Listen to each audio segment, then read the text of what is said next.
enjoys the life of parties he has never attended. If he were to punch you in the face, you would have to fight off the strong urge to thank him. Sharks have a week dedicated to him. He is the most interesting man in the world. He might not always make trades, but when he does, they're for practice squad guys. Ladies and gentlemen, we are past the 2025 NFL trade deadline, and if you were expecting to see a crash out, I am sorry, but you are going to be disappointed.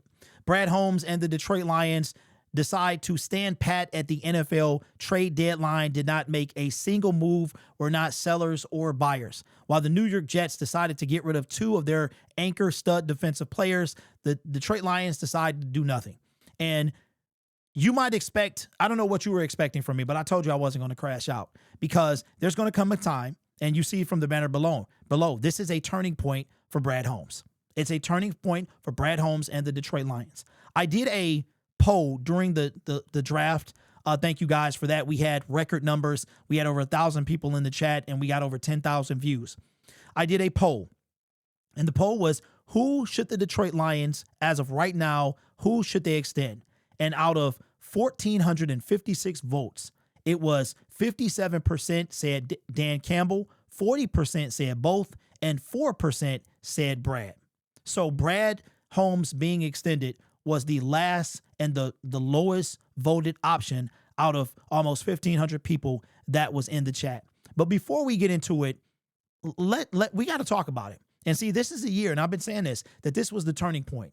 The roster that we have right now, aside from practice squad players, guys sitting on the couch, or people who now have to go through waivers, clear waivers, or land on the Detroit Lions, and then if they clear waivers, have to sign with the Detroit Lions, this Detroit Lions team that you watched on Sunday, minus a few players, DJ Reed and some players on the D-line, Josh Pascal, those guys, this is your team.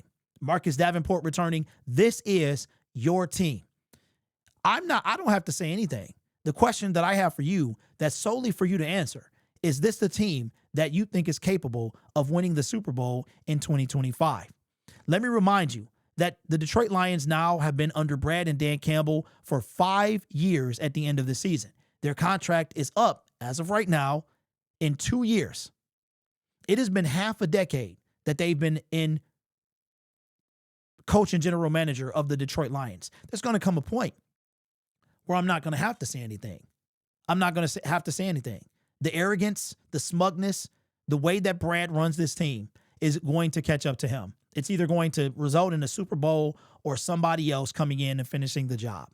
Or are the Detroit Lions going to stand they're just going to stand and keep riding the wave as long as we're good enough to be good, but not good enough to be great, and great enough to be the ultimate champion? Maybe they keep what they're doing. All right. So again, all I do is talk about it. I'm not control. You guys are so frustrated at my opinion, which is all it is. And also this might be a little bit on the longer side of the videos, because I think that for the first time under Brad and Dan Campbell, especially since the midseason of 2022, when at the trade deadline, right now we were 1-6, and we haven't really looked back since then. I feel like this is the first time that the fan base is actually starting to kind of sway on specifically Brad Holmes. I used the illustration of a scale today, and I said, I think today, this year, going into this year, you've got things that's happening, right? And I think you have Brad Holmes is the team pro Brad Holmes, and then team starting to kind of wonder Brad Holmes, right? I think it was doing this, and today it's kind of doing this, but it won't fully tilt until the season is over, because we got 9 games left. We could still win this thing, right? If we don't, that's a failure. That's just the bottom line. Yes, 31 teams fail every year. That is a fact. But 31 teams are not the Detroit Lions. The Detroit Lions are the Detroit Lions. The only team in the NFC to not be in the Super Bowl. The only OG team since 1934 to not be in the Super Bowl. Those are stats that no other team has. So the Detroit Lions are in a tier all by themselves. And Brad and Dan, they're not responsible for what happened in the past. They're not, but they're responsible to change what happened in the past, to make what happened in the past not what happens in the present. And when they took this job, they knew what they were getting into. So while they weren't responsible for the same old Lions, they are responsible for changing the culture, and they've done just that. But now it's time to go all the way. And the Detroit Lions decided to make a couple roster moves today, so here they are. The Detroit Lions announced roster moves. They released Kenny Yeboah with an injury settlement, and they released offensive lineman Justin Huron. But what they did do, according to Tom Pelissero, is with multiple offensive line injuries, the Lions are adding offensive lineman Jack Conley to the practice squad per his agency. Now, I tried to look up some draft prospect information, could not find any. And I tried to find his stats. And of course, offensive linemen really don't have stats. They really don't have stats. But I wanted to show you guys something that I thought the graphic that I used at first was I have a particular way. I called it, I put people's oats in honey bunches because I speak and people get upset. This to me, this space has become more about getting views and being liked than telling the truth. And I will always be hated, but stand on my truth. And it's my truth. It doesn't have to be your truth. We don't have to agree on every statement. That's what the beauty of this whole thing is. But one thing I will never do is not stand on truth. I could be wrong, but I'm going to stand on my truth, right? And there's going to be some changes this offseason with this channel. There's going to be some changes. I am determined more than ever to refine the fan experience when it comes to the Detroit Lions and being a fan and what being a fan is like. You have content creators that are great at vlogging. You have the news content creators, but I'm boots on the ground. You got content creators that sit in the basement. You got content creators that all they do is sit in the basement. You got content creators that you never see at games and they're in the state. You have content creators that stream games of teams that have nothing to do with their team at all because they're all about money. Not one of those guys. You guys feed me by watching my content. And I would sacrifice that to stand on truth and business. I sound like Superman almost. And I'm going to continue to do that. And when I don't want to do that anymore, I will walk away from this channel. Believe that. I guarantee it. I will find a new host and pass it on to them. Here's the tweet that graphic originated from. He doesn't always make trades, but when he does, he prefers practice squad players. He is the most interesting GM in the world. And if you got the joke, it's from the Dos Equis commercial about the most interesting man in the world. But I want you to see this. Let me see if it updated. I tweet, people listen. I talk, people listen. It's weird. I never thought I would have this type of, it's literally an AI image and a post, and it's got 44,000 views in 5 hours. All because I spoke on truth. Now, it was a joke. It was exaggerated, but the point remains the same. This is your 2025 Detroit Lions, with the exception of some miracle person passing through waivers and deciding to side with our team. I will say this, Trey Hendrickson was held hostage. He did not get traded. He is still a Cincinnati Bengal unless he's released. But the way they've been treating him, he's not going to be released. And just for a reminder, I'll bring in this post from Field Yates about what happens now going forward after the NFL trade deadline.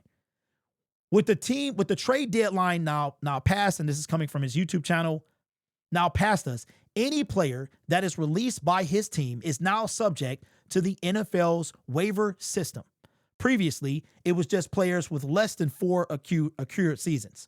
Vested veterans would not be able to be released and sign with the new team right away, which means that they're going to have to pass through waivers. And we saw that Hendon Hooker was cut right before the trade deadline was finalized. It was like 3:45, and the Panthers wind up cutting him. And now, because it was prior to the trade deadline, he's got less than 4 vested years. So I don't know if he was waived or cut, but if you take anybody, And if you remember from last year when the Miami Dolphins were teetering on if they were going to make the playoffs or not, they were kind of battling with whether they're not they should cut Calais Campbell to let him go chase a championship. They decided not to, but if they would have, he would have had to go through waivers. This was after the NFL trade deadline.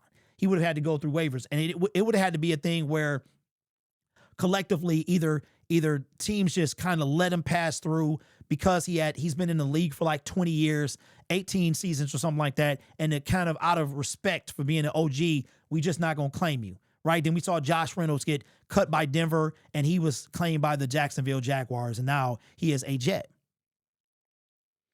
The question that you have to ask yourself is this team going to win a Super Bowl? As is. Johnny Morton gets it together. Are we capable of winning a Super Bowl? I'm going to be real with you. I don't know. It's too early for me to say yes or no, but I am leaning toward no. I'm leaning toward that this is not a Super Bowl roster. It's not. It's too many things. You got the offensive coordinator struggles.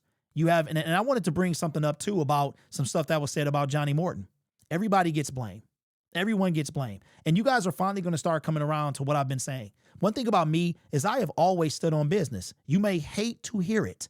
I understand that. But I didn't get to 31,000 by being, flaking.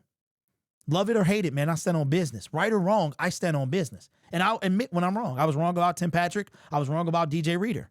But what I'm not wrong about is the fact that we did not do anything at the defensive end. And now it's coming back to bite us. Next year, we have 5 defensive players on the defensive line under contract. We've got Hutch, McNeil, Lacey, Wingo, and it's one more. Wingo, Aiden, Aleem, Lacey, and I can't remember why I can't remember the last one. I think it's one more.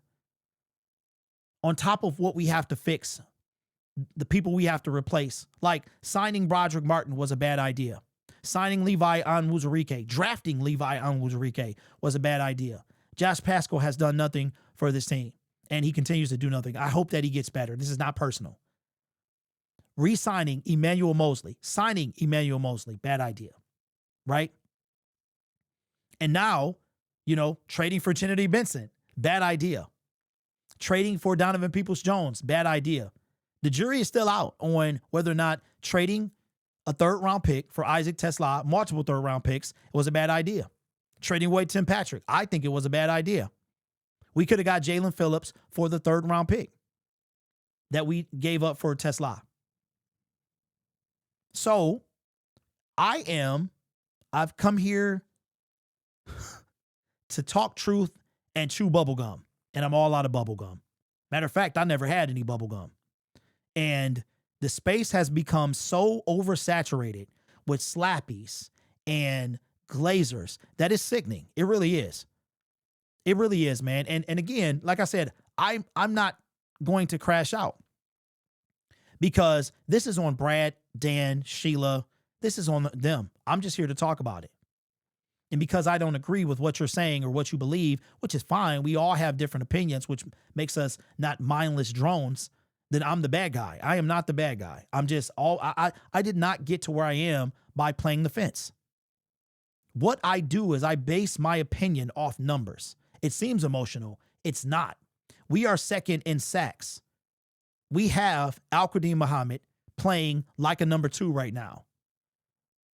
Those are okay. I think we're going to re-sign him. We also have not one sack from a defensive tackle. That's a problem. We're also going to lose DJ Reader next year. We'll be paying him for next year as well. He got a void year on his contract. A void year or 2. It's one of the 2. So I'm here to document the journey. I'm here to go on that journey. I'm here to critique that journey. And I'm going to be here after Brad Holmes is not, if my passion is still there. But one thing that you are going to see from me this year is I am no holds barred. The gloves were never on, but I was told, a member of the channel commented, said, when did this channel become about negativity? It has never been about negativity. It has been about truth. If you want positivity, positive, all that stuff is a lie. That's a lie. Are the Detroit Lions capable of winning a Super Bowl? Yes, any team can win a Super Bowl. Look at the New York Giants or the Baltimore Ravens, had no offense and a defense out of this world, and they won the Super Bowl. The New York Giants in 2007 and 2011 toppled the Patriots. It's possible. But maybe now you guys will stop with this dynasty talk. It sickens me to hear you tell me that we're building a perennial winner. We're building for a decade. Building what? We haven't won anything. How about we win something first? We're giving all this praise to a guy that, yes, we are a better team. But I think that's why we're praising him so much, because we're used to being in the dirt, in the mud. So any little thing, we've been winning for 2.5 years. We still ain't been to a Super Bowl. And some of y'all got the nerve to talk about dynasties? What are we doing? Get one first. Get to one first. So the question that I'll leave you with, if it is the Detroit Lions a better team after the trade deadline? Brad said we're always looking to make this team better, and I still think he's trying to do that. But how much good are you going to get after the trade deadline when everyone who's not sitting on the couch goes through waivers? I am done being any type of way. I've never been flaky. None of that stuff. But you can get that from anywhere else. And if we win the Super Bowl with this roster, then that's great. And I will eat whatever crow I need to eat. Willingly, happily eat it. I'll take seconds. And we'll see what happens. But I am determined to give you the best, authentic, fan-driven content on the internet about the Detroit Lions. That is my goal after today. It's always been my goal, but that is my goal 100%. I am tired. I'm tired of the fence riders. I'm tired of the Glazers. I am tired of no wrong. Today was a fail. It was a fail. So I want you to consider this as we wrap this video up. Your general manager, and I love Dan Campbell, and your coach is saying that we have the roster to win a Super Bowl. And if we don't, then that was a failure, and they were wrong. Love me, hate me, do whatever you make Reddit post about me. I don't care. I'm the best in the business for a reason. I don't clickbait. I speak on truth. I'm not my thumb. Nobody's thumb is on me. I got here by speaking truth, and I will continue to do so. And I will be the first one to look stupid if we win with this roster, with the pass rush or the defensive ends that we have. Trust me, I'm willing to look dumb for a Super Bowl. Are you? With that being the case, I say this with love. This channel is made possible by viewers, subscribers, and members just like you. It's because of your support and you watching these videos and you becoming members and you super chatting that I get to do what I do. You literally could be anywhere else on YouTube, but I hope that you choose to rock with me. You guys are awesome. Take care of yourself and each other. And as always, go Lions. I am emotionally invested. This stuff is physically taxing. It takes a toll on you physically, like you play. I'll see you in the next one.